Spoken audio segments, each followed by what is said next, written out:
Alright, kiddos, so you don't have to be all the way done. I'm just going to give you one more quick little step, one more quick little action step to add to this, okay? For those of you guys just joining us, we are working on a group exploration as we are in section 1.1 in the back of our homework spirals for bell work.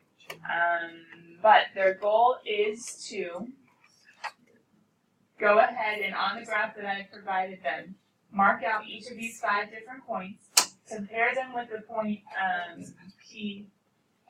Bye-bye. I don't understand why this whiteboard is so fun. That's okay. This is awful. Okay, compare them to the point 1, 1, which is the point that is marked on the graph. Hey kiddos, I am still talking. Just give me a second. I'll give you a moment to work. Just hold on. So you're comparing to point P, which is 1, 1. Each of these points, some are farther from that point, some are closer to that point. But you had 2 objectives. Number 1 was to actually solve for the slopes between each of the respective points in P. And then the goal was to graph the lines. How many lines should you have total? Well, 5. You should have 5 total. Good, because there are 5 connecting. There we go. 5 connections to be made between Q1 through Q5 and P. So you're going to graph these. Why are they called secant lines? Because they touch in 2 points. Good, they touch the graph in 2 points, not just 1. Now, I did not say on a graphing utility because you have the assignment before you. You could try to graph the secant lines on a graphing utility if you want to see what it would look like if it was completely precise. Except to graph lines on a calculator, what would you have to do besides just finding the slope? You have to use a point and point slope. Point slope and then simplify and then input to your y equals. If you wanted to see an exact picture, that would help you as well to compare how close you were able to get. But then, hold on, did you guys read the last sentence? Yes, ma'am. There's actually supposed to be 6 lines. What? Oh, yeah. I want you guys to think about How am I a supposed to fit tangent that? line. Oh my gosh. Now, you don't necessarily, I know it got really messy really fast, you don't necessarily have to, no, I do want you to sketch it. I want you to sketch what you think the tangent line would be. And a tangent line skims at 1 point, right? So you're trying to visualize what would it look like skimming at 1, 1. Now you could go get a different color at Expo, but then you're going to start probably mixing the colors and that's going to be a little rough on the markers. You can make it dotted, maybe, instead of solid, the tangent line. Then you could kind of compare if that helps just a little bit. However, I want you guys to also try to answer the following. You ready? I'm going to add one little piece that I want you to try to answer in your spiral, where you've been working out the slopes. I want you to consider each of the slopes that you find, each of the 5, and I want you to consider the following.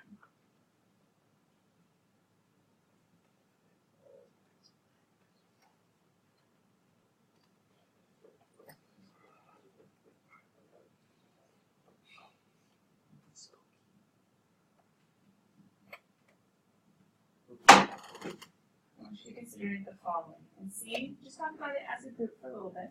See if, or see why, or see if you can figure out why. What you did, if you complete these 3 steps, should help you answer this question. Okay, 2 more minutes. Right here, we have to fit 2 more lines in here, and we're already full. Okay, we're full, Aaron. I'm just going to draw a line tangent to this, and that's nice.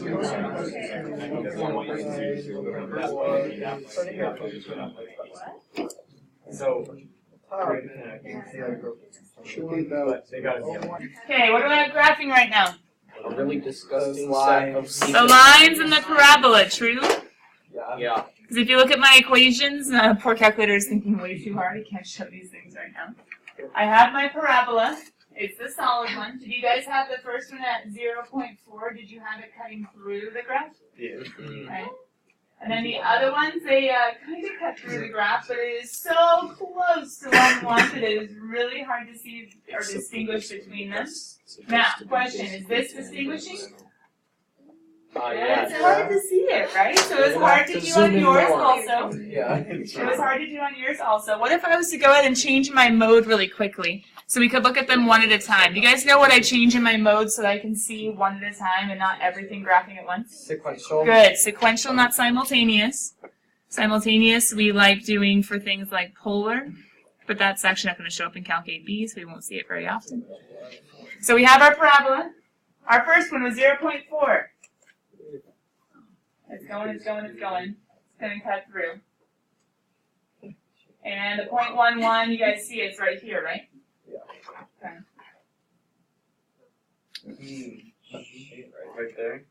Yeah. Yeah, Yeah, she looked right there. testy today. There. There we go. Okay. Question. What's the tangent line? Did you guys get something that skims just about like this? Now the hard thing is my marker is so thick, it's like, wait a minute, aren't all of these about the same as that point of tangency? And the answer is no. 2 versus 2.1 versus 1.9. Because the numbers are what showed you they're not the same. Because the lines are like, they're all the same. I don't know. Question. Is this slope the same as that slope? No. What was the slope for Q1? Technically Q1P. 1.4. M equals 1.4. Okay. What was the slope for Q2P? 2.1. Actually, can I ask you a different one? What's the 0.99? Is that Q3 or Q4? Is that Q3? No, that was Q4. Q4. Sorry. And then what is Q2? You guys just told me that one. Let's go back to that one. 2.1. How about Q3? 2.01. And then what's Q5? Wild. 2.0001. Okay. I think I see it approaching something. What's it? Slope. Of what? Secant lines. Approaching what constant? What do you guys think? 2. Yeah. Now, technically I have to write this two different ways because in order to figure this out we need to look from both directions. So we could go limit as x approaches 1. Do you guys remember what the little minus sign is for? From the right. From the left, from below, right? Think negatives are on the number line, on the left. So coming from a little bit less than 1. A little bit less than 1. That's when we would look at the Q1 and the Q4. So it's 0.4, 0.99. If I wanted to get closer, what would I have chosen as another point? Point, no, right? But you guys didn't want to do any more math than that. But what were the slopes approaching? Wasn't it 1.4 and 1.9? Seem to be approaching 2, true? As I come from above, that would have been the other direction. That would have been my 1.1, 1.01, 1.00001, right? Also look to be approaching 2.1, 2.01, 2.001 seems to be approaching what? 2. When the one-sided limits agree, what does the limit equal? What they agree. What they agree upon, which is 2. Ready? I want you guys to use your calculator to do something really cool. You might not have all these nasty lines in it. Actually, let's just all get out of the graph for a moment. Let me go ahead and clear that out. Does anybody remember what the slope of a tangent line is in calculus? A derivative f prime of x. Is there a place in your calculator, honors kids, you've seen this, is there a place in your calculator where you can find the derivative of a function? Yes. Do you remember where? Math. Wait, no. Complex? No, it wasn't complex. 8. You can do number 8. That's one way of doing it, and derive. There actually is, if you guys remember from last year, the cool little shortcut menu, alpha y equals. There is a derivative right here. It's also called n derived. You can get to it from that shortcut. Now, you might not remember how to do all this, and we didn't talk about notation much in the summer packet, but you could do d dx is technically what you would put. This means take the derivative of, we'll write it in notes during chapter 2, of x squared, because that's the function that we were looking at, right? That's the graph that you have that you're trying to think of a tangent line to. Does anybody remember what the little line means in math? The limit things. If there are two lines, it could be absolute value. There's only one. Not division. If it was slanted, then division. Is it like the separation? Would that be the limit? No. No. It's easier. It just means such that. Or for the value of. Okay. So Yeah, such that. Or for the value of. Where are we trying to find the tangent line to? At 1. At x equals 1 and y equals 1 too, but just x equals 1 is what we identify. Do you guys think it's going to equal 2? And the answer is? Ooh. spicy. So, the question, how do you find the slope of a tangent line? Were you guys able to experiment and look and see what the slopes were approaching? For the most part, hopefully. You figured out that 2 was kind of an important number. True. You could do that with every single function, every single derivative. But did it take some time? Yes. Was it a little messy? Yeah. And you might not have to graph, because I just had that so you kind of visualize what was going on. You were starting far away, you were coming in, or you're coming the other direction coming in. You're trying to come in and have the secant lines approach the tangent line. However, would it be nice if we could learn this whole thing called a derivative? Yeah. To solve, and not have to do anything as far as like actually crunching numbers and actually making graphs. That would be nice. That's chapter 2, and 3, and 4. Maybe not 4. Nope, and 4. Anyway, that's first semester. The derivative is the first semester. And you guys already saw a few in your summer packets. You already got a 1 up on it. Ooh, nice, Warriors. In your composition books. You guys can go ahead and erase your teal sheet.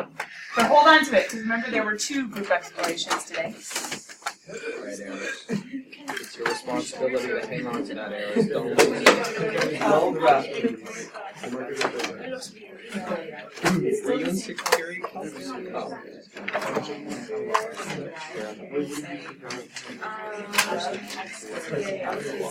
Oh. Give me your 4.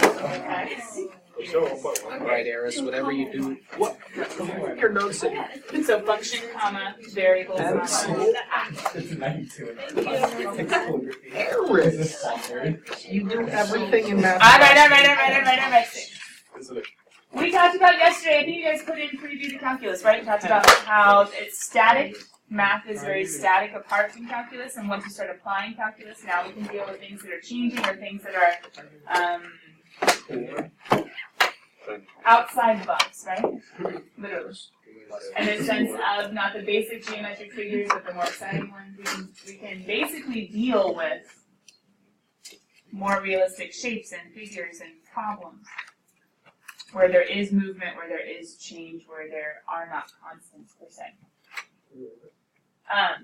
I do want you to go ahead and say, and I think we did it in our notes last year, but very briefly.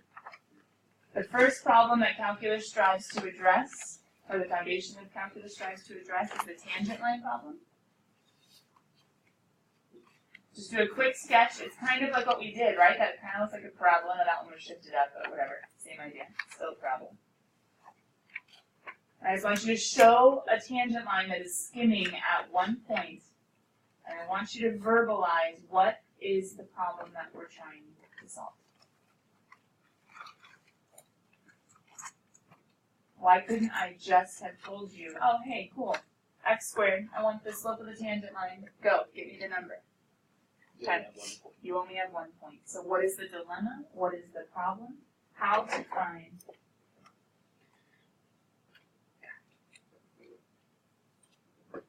slope at 1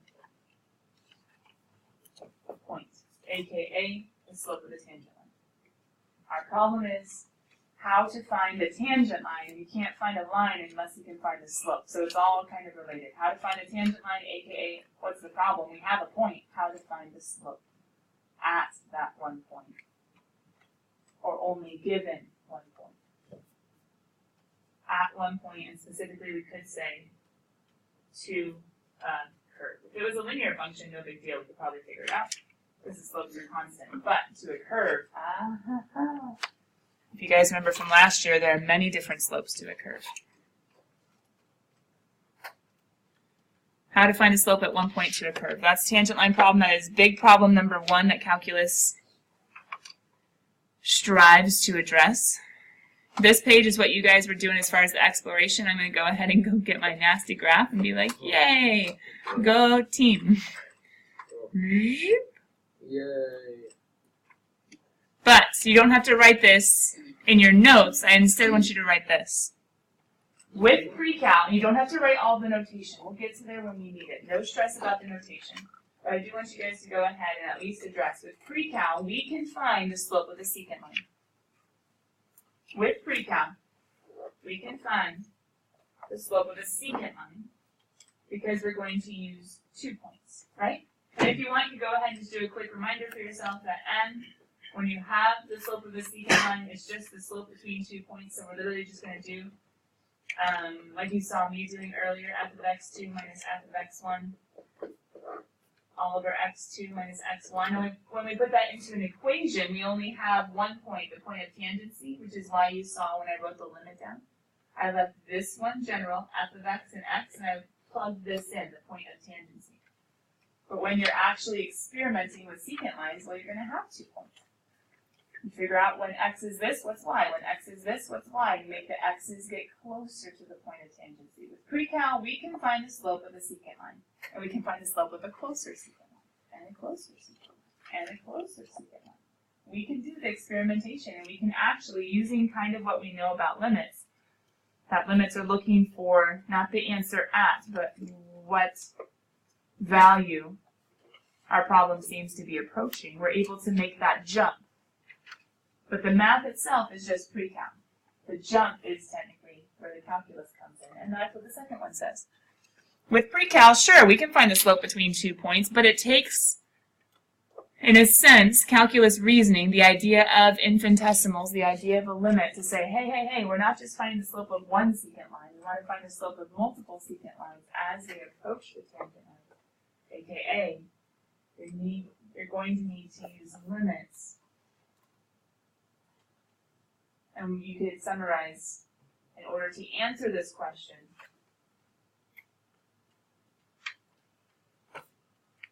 the slope of the tangent line, we can say the slope of the tangent line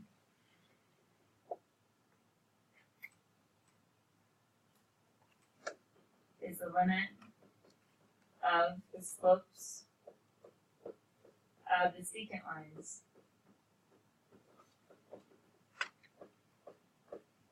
as, and this is a very non-formal definition, but as they approach the tangent line. And specifically, if I was to make this math a little bit more mathematical, I'd be talking about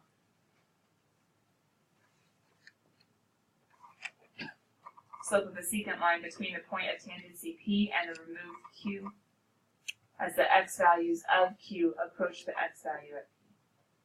That's what you saw me do when I wrote that limit problem, the limit as x approaches 1. You guys see how the exploration kind of helps you with that? To visualize it a little bit as to what you're doing to find the slope of the tangent line. You want to find the slope of the line that skims the curve. In order to do so, we start removed from so that we can actually have 2 points and we have them approach. Now in your activity, I did have them approach from below and above. They were a little bit mixed. But as you guys looked at those numbers, it seemed like the majority of you saw that approach. Now, technically, we have 8 minutes left, and there is one other huge question to calculus called the area problem. Since you're in your notes, why don't you go ahead and write the area problem down. There's one second problem to calculus, and it is called the area problem.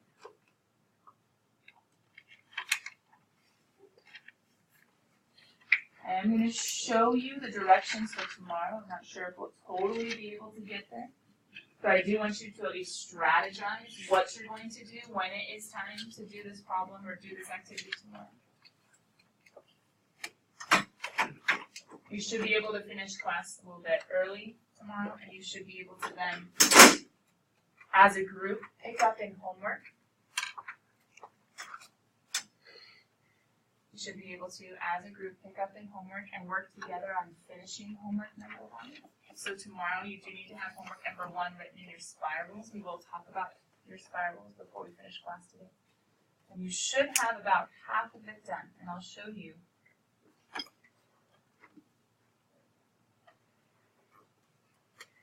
show you what has to have done. So if you have your book closed, go and get it ready so we can look at it together. And if you don't have it, well, number one, I'm checking book covers as we're looking at our books. Number two, those of you guys that don't have it or might not have a book cover yet, email me by 11:59 tonight, showing me proof that your book is covered.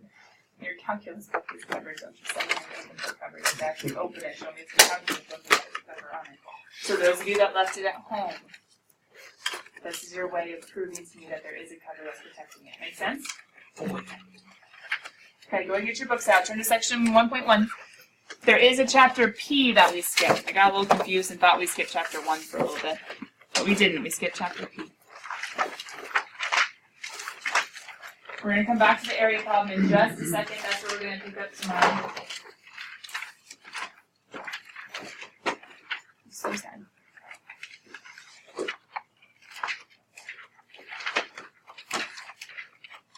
So we're seeing if there's any homework help that we need to do as far as the homework that has to do with the tangent line problem. Section 1.1, you guys are on page 63. Real quick, class for just a second. How are you supposed to find these homework assignments online? Good. Homework sheets, for those of you that haven't had me before, you go to my website. You go to your tab. And you technically have two different options. Let me just give you advice right now.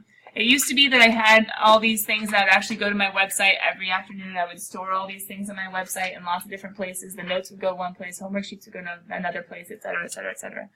But instead, I decided to start using Google Drive when we all became like a Google school, in the sense of we have the Gmails for you guys, for students and for staff alike, and Google Drive to go along with it for education. If I were you, I would just bookmark class folder. Why? If you bookmark it in your phone or on your computer, if you click on it, you'll go straight to our shared folder. And what does the shared folder have? Homework sheets. Everything. You can click to get the notes. You can click to get any handouts that I give you. I try to scan a copy and put it in there just in case you lose it or something. Homework sheets, though, is the one that you want. And then you'll be able to go ahead and access. And if I were you guys, I would go ahead and at the beginning of a chapter, I'd take a picture of the assignment. If anything changes, I'll let you know. But I'll just take a picture, then you don't have to keep on coming back to it. Anyway, page 63. I want you guys to get your spiral set up if you didn't know how to do it already and if you have it with you. Homework spiral. Okay, how many of you guys have already started writing in the front of your homework spiral?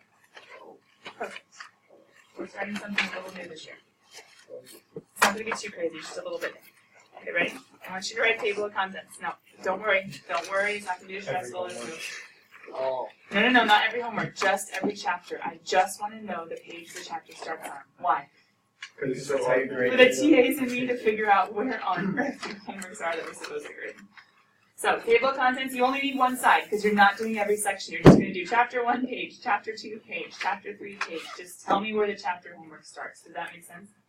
Yes. I'll just make my life a little bit easier, the TA's life a little bit easier. And if for any reason I was to ever refer back to a chapter of certain homework and you're like, oh wait, I struggled on that one, I should go study that because it's maybe important to the topic we're doing. You could flip there quickly as well. Okay, chapter 1, you can go ahead and make the heading for it. Chapter 1, the chapter title is Limits and Their Properties. Just think the notes table of contents, but a lot shorter. Chapter 1, Limits and Their Properties, and it's going to start on page 1. Does that make sense?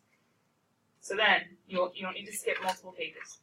That's the first page, just keep that nice and neat. Page 1 is the very first. Okay? I do want you to do page numbers. It's just going to make things easier. It's going to add a half a second. I mean, if every homework assignment uses, what, 1 to 2 pages? Okay, it's like 1, 2, 3, you're done. 4, 5, 6, you're done. So, if you guys don't mind, just go ahead and number the same way you do your notes. But once again, you only have to put what down in the table of contents. Just the chapter. Just tell me where the chapter homework starts. Okay, and then, everybody turn to page 1, because this is where homework number 1 is going to go. Do you need to put your name every single assignment?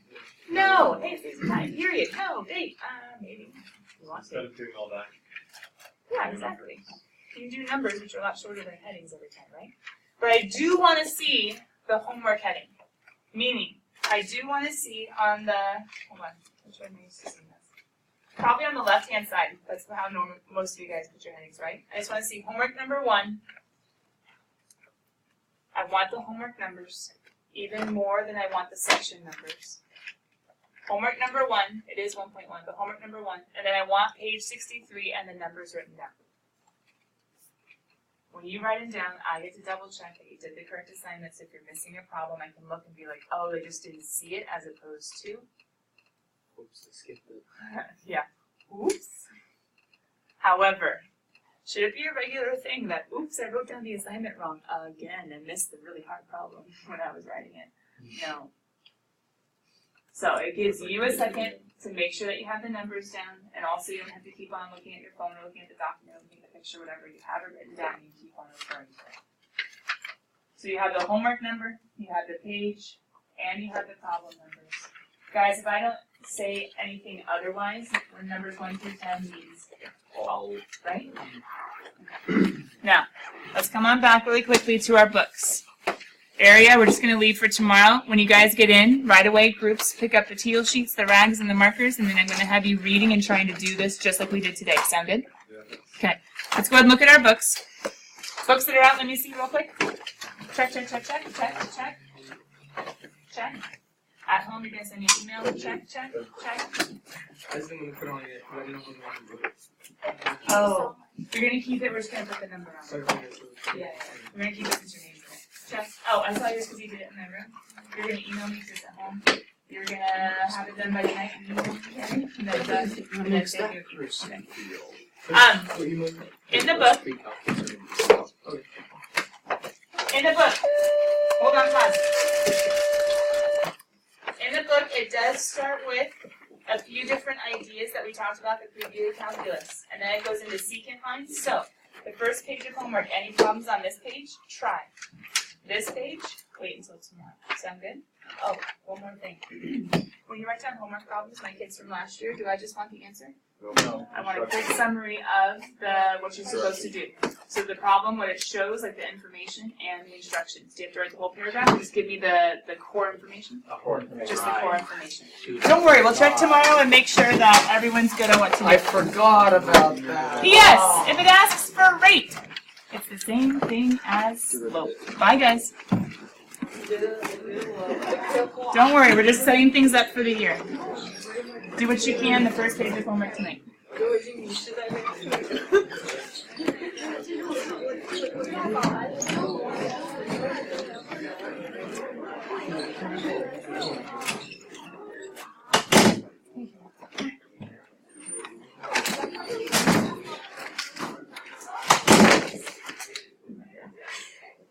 People were like, we're out of here.